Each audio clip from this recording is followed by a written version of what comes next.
Good morning students. Class tenth में आज आपका टॉपिक है जंतुओं में अलैंगिक जनन, एसेक्सुअल रिप्रोडक्शन इन प्लांट्स। ठीक, ये आपका दूसरा पार्ट है और पहला पार्ट मैंने आपको बता दिया था जिसमें हमने बताया था कि जंतुओं में विखंडन द्वारा जनन कैसे होता है।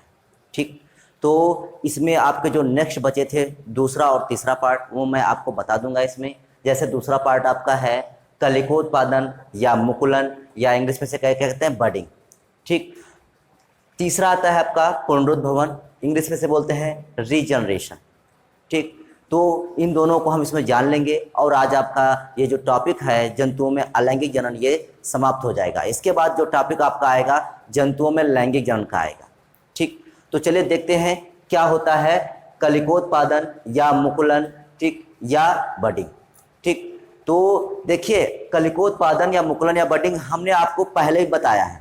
उसमें क्या था, हमने जब पौधों में बताया था आपको, जब हमने पौधों में बताया था तो उसमें भी मुकुलन आया था और जंतुओं में भी मुकुलन आया है। तो पौधों में जो जंतुओं था पौधों में जो मुकुलन था वो हमने आपको जो बताया था तो उसमें हमने उदाहरण पौधे का लिया था, जैसे ईस्ट वगैरह का ले लिया था। ठीक, जबकि यहाँ पर जो मुकुलन है ये है वही मुकुलन, पूरी की पूरी प्रोसेस वही है, बस हम यहाँ पर जो उदाहरण लेंगे वो जंतु का लेंगे। बस हमने यहाँ पर जो जंतु का उदाहरण ले लिया है, बाकी पूरी की पूरी प्रोसेस वही है जो वहाँ पर पौधों में मुकुलन में थी। ठीक, तो फिर से आप इसको बता देते हैं मुकुलन या कलिकोत्पादन, इंग्लिश में से कहते हैं बाय बडिंग। ठीक, देखिए मुकुलन द्वारा जनन सरल बहुकोशिकीय जीवों जैसे साइकॉन, हाइड्रा आदि में पाया जाता है। मतलब जो मुकुलन द्वारा जनन होता है वो सरल बहुकोशिकीय, मतलब क्या हुआ, सरल माने क्या होता है कि जिनकी शरीर संरचना सरल हो, जिनकी शरीर संरचना सरल हो और कैसे हो वो बहुकोशिकीय हो। बहुकोशिकीय मतलब उनके शरीर में बहुत अधिक संख्या में कोशिकाएं पाई जाएं, तो उसको क्या बोलेंगे, बहुकोशिकीय। तो मुकुलन द्वारा जनन सरल बहुकोशिकीय जीवों जैसे साइकॉन और हाइड्रा आदि में पाया जाता है। ठीक, तो मुकुलन द्वारा जनन किस में पाया जाता है, तो साइकॉन और हाइड्रा वगैरह में पाया जाता है। इसमें वयस्क जंतु के शरीर पर देखिए, यहाँ पर नीचे चित्र बना हुआ है, इसमें देखिए एक वयस्क हाइड्रा है। कैसा हाइड्रा, वयस्क हाइड्रा है, बिल्कुल डेवलप हाइड्रा है। फिर उसमें क्या हुआ, एक छोटा सा उभार बन गया जिसको क्या कह दिया गया, बड या कलिका या मुकुल कह दिया गया। बड माने क्या होता है, मुकुल होता है। ठीक, तो यहाँ पर एक छोटा सा इसके शरीर पर उभार बन गया जिसको क्या कह दिया गया, बड या कलिका कह दिया गया। फिर ये क्या हुआ, ये कलिका धीरे धीरे आकार में बड़ी हो गई। क्या हो गई, बड़ी हो गई, और बड़ी होने के बाद ये कलिका क्या हो गई, उस वयस्क हाइड्रा से पृथक हो गई और पृथक होकर एक नए जीव शरीर या नए जीव हाइड्रा का निर्माण कर देती है। तो ये क्रिया क्या कहलाती है, मुकुलन कहलाती है। बस इसी प्रक्रिया को हमने यहाँ पर ऊपर लिख दिया है कि देखिए इसमें वयस्क जंतु के शरीर पर, अब देखिए हम यहाँ पर जंतु कोई भी हो सकता है, आपका हाइड्रा हो सकता है, साइकॉन हो सकता है, तो हमने यहाँ पर जंतु हाइड्रा ले लिया। ठीक, तो इसमें वयस्क जंतु के शरीर पर देखिए, वयस्क जंतु है, वयस्क जंतु के शरीर पर एक स्थान पर एक छोटा उभार या मुकुल बनता है। देखिए बन गया, ये छोटा उभार या मुकुल बन गया। आगे देखते हैं, जो धीरे धीरे बड़ा होकर, मतलब धीरे धीरे क्या हो गया, बड़ा हो गया तथा पूर्ण विकसित होकर, पूरे विकसित हो गया, बिल्कुल पूर्ण तरीके से डेवलप हो गया, ये विकसित होकर जनक से अलग हो जाता है। देखिए ये पौधा क्या कहलाएगा, आपका जनक। जनक क्यों कहलाएगा, पेरेंट क्यों कहलाएगा, कि ये इस नए हाइड्रा को जन्म दे रहा है, इसलिए ये क्या पौधा हो गया, हमारा जनक हो गया, पेरेंट्स हो गया। ठीक, तो पूर्ण विकसित होकर जनक पौधे से अलग होकर, देखिए यहाँ पर पौधे से क्या हो गया, अलग हो गया, एक स्वतंत्र जीव बन जाता है। एक स्वतंत्र जीव, देखिए बिल्कुल स्वतंत्र जीव बन गया। अब ये किसी नए जो है नए हाइड्रा के रूप में इसका विकास हो जाएगा। ठीक, यह क्रिया मुकुलन कहलाती है। देखिए बहुत ही सिंपल प्रोसेस थी। सबसे पहले हमने बता दिया किस में होती है, तो बहुकोशिकीय सरल जीवों में होती है, जैसे साइकॉन, हाइड्रा में।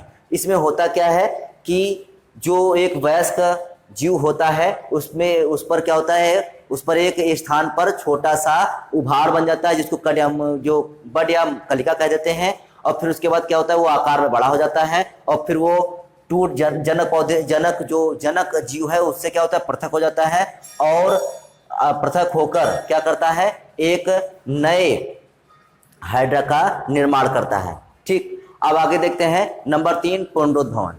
पुनरुद्भवन में क्या होता है, रीजनरेशन। देखिए जैसे कहा जा रहा है कि पुनरुद्भवन मतलब पुनः निर्माण हो जाना, तो पुनरुद्भवन में शरीर से टूटकर अलग हुए सभी टुकड़े नए जंतुओं में विकसित हो जाते हैं। मतलब पुनरुद्भवन क्या होता है कि एक जीवधारी है और उसको हम अगर 100 टुकड़ों में तोड़ दें, लेकिन उसके लिए एक शर्त एक है कि उसमें केंद्र का कुछ ना कुछ अंश जरूर होना चाहिए। ठीक, तो पुनरुद्भवन में शरीर से टूटकर अलग हुए टुकड़े नए जंतुओं में विकसित हो जाते हैं। मतलब जितने भी टुकड़े टूटेंगे उनसे क्या हो जाएगा, एक नया जीव शरीर बन जाएगा। ठीक, पुनरुद्भवन निम्न कोटि के अकशेरुकी जंतुओं जैसे प्रोटोजोआ, सीलेंट्रेट्स तथा कुछ चपटे कृमियों तथा सितारा मछली आदि में पाया जाता है। तो देखिए जो पुनरुद्भवन होता है किसमें होता है, निम्न कोटि के अकशेरुकी। अकशेरुकी मतलब क्या होता है कि जिसमें कशेरुक दंड अर्थात रीढ़ की हड्डी ना पाई जाए। ठीक, पुनरुद्भवन किसमें होता है, पुनरुद्भवन निम्न कोटि के अकशेरुकी जंतुओं में पाया जाता है। आपसे पूछा जाएगा कि पुनरुद्भवन किसमें पाया जाता है, तो निम्न कोटि के अकशेरुकी जंतु, मुख्यतः तो इसी में पाया जाता है, मुख्यतः की बात कर रहे हैं।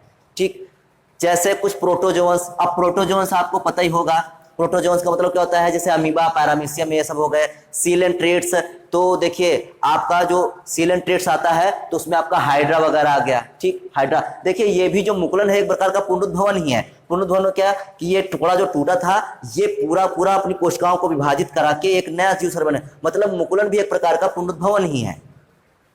ठीक, तो इसमें क्या होता है, कुछ प्रोटोजोअन्स आते हैं, सीलेंट्रेट जैसे आपका हाइड्रा वगैरह आ जाता है, कुछ चपटे क्रम जैसे प्लेटीहेल्मिन्थेस जो होते हैं, तो उसमें सितारा मछली वगैरह में क्या होता है, निम्न कोटि के जो जीवधारी होते हैं उनमें ये पुनरुद्भवन के द्वारा नए जंतुओं का निर्माण हो जाता है। आगे जैसे उसमें उदाहरण दे दिया गया है कि हाइड्रा, प्लेनेरिया। हाइड्रा जैसे हाइड्रा आपका है वो सीलेंट्रेट्स है, प्लेनेरिया आपका कौन सा है, प्लेटीहेल्मिन्थेस है। तो इस टाइप के जो जंतु आते हैं, इस फाइलम के जो जंतु आते हैं, जैसे सरल प्राणियों को यदि कई टुकड़ों में काट दिया जाए, मतलब जैसे हाइड्रा है, प्लेनेरिया है, इस टाइप के जो सरल जीवधारी हैं उनको कई टुकड़ों में अगर काट दिया जाए, लेकिन शर्त एक होनी चाहिए उसमें कि उसमें केंद्र का कुछ ना कुछ अंश होना चाहिए।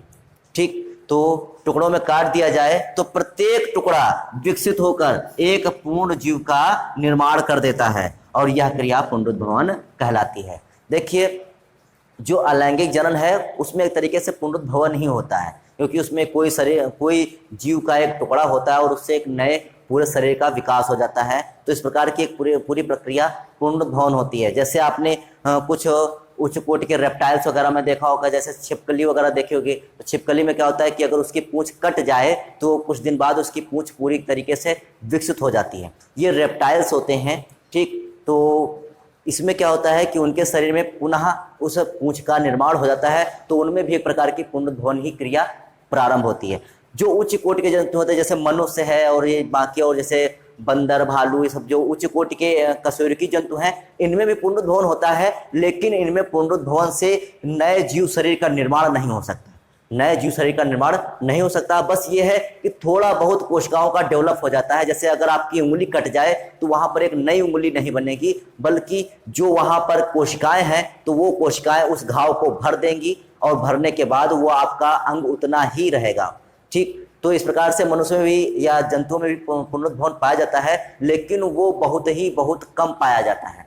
लेकिन जो निम्न कोटि के अकशेरुकी जंतु होते हैं उसमें बहुत ही ज्यादा मात्रा में पाया जाता है। ये समझ लीजिए कि उनमें एक तरीके से पूरा का पूरा जीव शरीर का ही निर्माण हो जाता है। ठीक, तो ये था आपका कलिकोत्पादन या मुकुलन, और आपका दूसरा टॉपिक था पुनरुद्भवन। उम्मीद है कि टॉपिक आपका जो है आपको समझ में आया होगा। तो आज के लिए केवल इतना ही, बाकी नेक्स्ट वीडियो में, तब तक के लिए जय हिंद।